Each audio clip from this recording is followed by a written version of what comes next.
मित्रों, 27वीं पुतली मलयवती ने राजा भोज को बताया कि कैसे हमारे राजा विक्रमादित्य दैत्यराज बलि की दानशीलता की कहानी सुनकर इतने मुग्ध हो जाते हैं कि उनसे मिलने का लोभ संवरण नहीं कर पाते। तब वह भगवान विष्णु की तपस्या करके उनसे पाताल लोक का मार्ग जान लेते हैं और जा पहुँचे दैत्य बलि के महल पर, जहाँ उन्हें पहरेदारों ने अंदर नहीं जाने दिया तो उन्होंने अपना सर ही काट दिया। फिर विक्रमादित्य की राजा बलि से मुलाकात हुई या नहीं, इस रहस्य को जानने के लिए कहानी को अंत तक जरूर सुनें तथा सब्सक्राइब कमेंट करके बेल आइकन दबाना न भूलें, शेयर अवश्य करें। नमस्कार, मैं रणवीर सिंह लोटस एंटरटेनमेंट में आपका हार्दिक स्वागत करता हूं। मित्रों, राजा भोज पिछले दिन सिंहासन पर बैठने की जिद में दंड पा चुके थे, इसलिए 27वें दिन जब वह उसके सामने पहुंचे तो उनके कदम स्वयं ही रुक गए। सिंहासन की 27वीं पुतली मलयवती सिंहासन से निकलकर उनके सामने आ खड़ी हुई और बोली, हे राजा भोज, मैं महाराजा विक्रमादित्य के सिंहासन की 27वीं पुतली मलयवती तुमसे संबोधित हूँ। हमारे राजा विक्रमादित्य इस संसार के दानवी लोगों में एक से एक थे, लेकिन उनमें जरा भी घमंड न था। वे दुनिया के दानियों एवं सन्यासियों की कहानियाँ पढ़ते और सुनते रहते थे, उनके जैसा व्यवहार करने का प्रयत्न करते थे। अब मैं तुम्हें राजा विक्रमादित्य की एक कहानी सुनाती हूँ। यदि तुम में ऐसा गुण है तो तुम इस सिंहासन पर आकर बैठ सकते हो। यह सुनकर उस पुतली ने कहानी सुनानी शुरू की। एक दिन उन्होंने एक धार्मिक ग्रंथ में राजा बलि के बारे में पढ़ा। राजा बलि भक्तराज प्रहलाद का पौत्र था, जो बहुत दानी और अपने वचन का पक्का था। उसकी शक्ति से देवता भी भय रखते थे। देवताओं की प्रार्थना पर भगवान श्री विष्णु ने वामन रूप धारण करके उसे छल पूर्वक सत्ताविहीन करके पाताल लोक भेज दिया था। कहानी पढ़कर राजा विक्रमादित्य ने निर्णय किया कि दैत्यराज बलि सचमुच में ही महान थे। वचन का पालन करने के लिए अपना सब कुछ दान करने वाले इस राजा की दानशीलता की कोई बराबरी नहीं कर सकता। ऐसे महान पुरुष के दर्शन अवश्य करने चाहिए। उन्होंने सोचा कि भगवान श्री विष्णु को तपस्या द्वारा प्रसन्न करके राजा बलि से मिलने जाने का रास्ता ढूंढना चाहिए। यह सोचकर वह जंगल में कठोर तपस्या करते हुए भगवान श्री विष्णु की स्तुति करने लगे। इस प्रकार तपस्या करते हुए बहुत समय बीत गया। पहले एक समय भोजन किया करते थे, फिर वह भी छोड़ दिया, सिर्फ कंद मूल खाने लगे। बाद में जल पर निर्भर रहने लगे। इस तरह कठोर तपस्या के कारण उनका शरीर बहुत कमजोर पड़ गया। जहाँ राजा विक्रमादित्य तपस्या कर रहे थे, वहाँ कुछ सन्यासी भी आ गए। इस प्रकार सब अपनी अपनी तपस्या में लीन हो गए। राजा के पास तपस्या कर रहे एक योगी ने अपने योग बल से यह जान लिया कि वे राजा विक्रमादित्य हैं। उसने पूछा, राजन, तुम इतनी कठोर तपस्या क्यों कर रहे हो? भगवान ने तुम्हें राजकाज देखने के लिए जन्म दिया है। भगवान कहते हैं मानव जीवन उन्होंने इसलिए दिया है कि वह कर्म से विमुख न हो। भगवान, राजा ने कहा, कर्म पालन करने में यदि धर्म से मुंह मोड़ना है तो अगले जन्म में दुख भोगना होगा। भगवान यह तो नहीं कहते कि कर्म में लगकर धर्म को भूल जाओ। राजा का तर्कपूर्ण उत्तर सुनकर वह तपस्वी चुप हो गया। राजा विक्रमादित्य तपस्या में लगे रहे।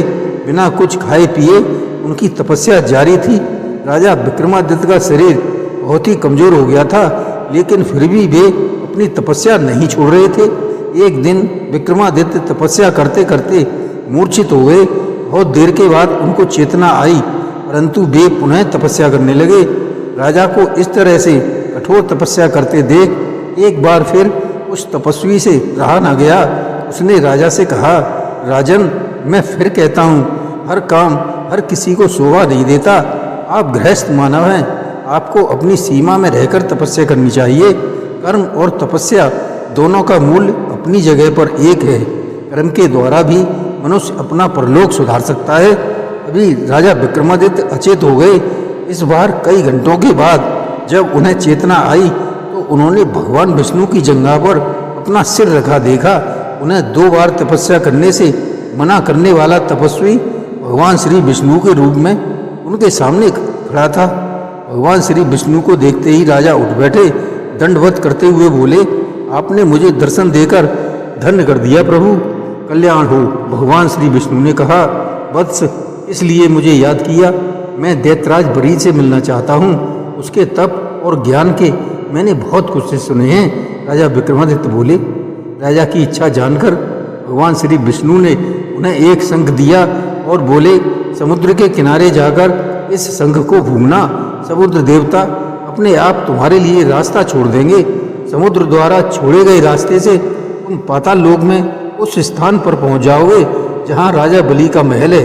लौटने पर फिर शंख फूंकना, जल में अपने आप पृथ्वी लोक आने का रास्ता खुल जाएगा।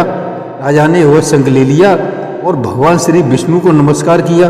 भगवान श्री विष्णु आशीर्वाद देकर अंतर्ध्यान हो गए। भगवान श्री विष्णु द्वारा बताए उपाय से राजा बलि के महल के पास पहुंचकर विक्रमादित्य ने महल के अंदर जाने का प्रयास किया, लेकिन महल के पहरेदारों ने उन्हें रोक लिया। राजा विक्रमादित्य ने बार बार उन पहरेदारों से विनती की कि उन्हें राजा बलि से मिलने दिया जाए, किंतु पहरेदार इससे मस न हुए। बहुत देर के बाद उन्होंने खबर भिजवाई तो राजा बलि ने उनसे मिलने से मना कर दिया।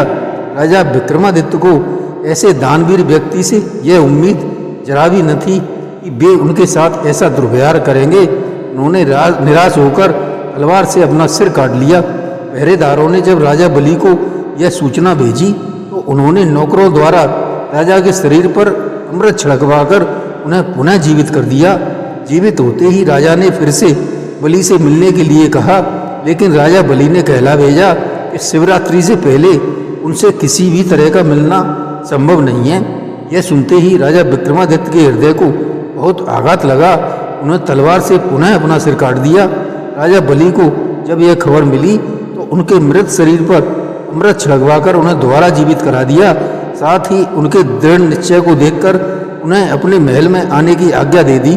राजा विक्रमादित्य जब महल में पहुंचे तो राजा बलि ने उनसे पूछा, तुम तो एक गर्ममाशील राजा हो, लेकिन मेरी समझ में यह नहीं आता कि तुम किस कारण इतने दुख उठाकर मुझसे मिलने आए हो।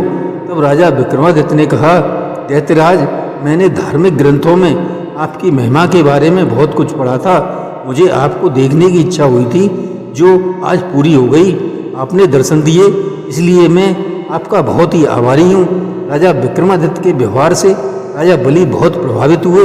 उन्होंने राजा को एक बहुमूल्य मूंगा रत्न देते हुए कहा, राजन, तुम अच्छे कार्य से हमारे पास आए हो। हम तुम्हें खाली हाथ नहीं जाने देंगे। हमारी तरफ से यह रक्तवर्ण मूंगा स्वीकार कर लो। इससे जो मांगोगे तुम्हें मिल जाएगा। मूंगा लेकर राजा विक्रमादित्य अपने राज्य को लौट पड़े। रास्ते में उन्हें एक रोती हुई स्त्री मिली जिसके पति की मृत्यु हो गई थी। राजा ने उस स्त्री को आश्वासन दिया और मूंगे की सहायता से उसके पति को जीवित कर दिया। स्त्री और उसका पति राजा को धन्यवाद देकर वहां से विदा हुए। यह कहानी सुनाकर पुतली मलयवती ने कहा, राजा भोज ऐसे परोपकारी थे। हमारे राजा विक्रमादित्य, तुम इस सिंहासन पर बैठने की इच्छा रखते हो तो पहले राजा विक्रमादित्य जैसा बनो, इसके बाद ही इस पर बैठने की इच्छा करना। राजा भोज ने पुतली के मुंह से ऐसा सुना तो उनके मन में विचार आया कि रोज रोज पुतलियां विक्रमादित्य की प्रशंसा करती हैं, कहीं यह मुझे डराने के लिए तो ऐसा नहीं कर रही। लेकिन उन्हें अब परीक्षा करने की कोई आवश्यकता नहीं थी। पिछले दिन वे भोग चुके थे, अतः अपने महल में वापस लौट आई। जय श्री कृष्ण।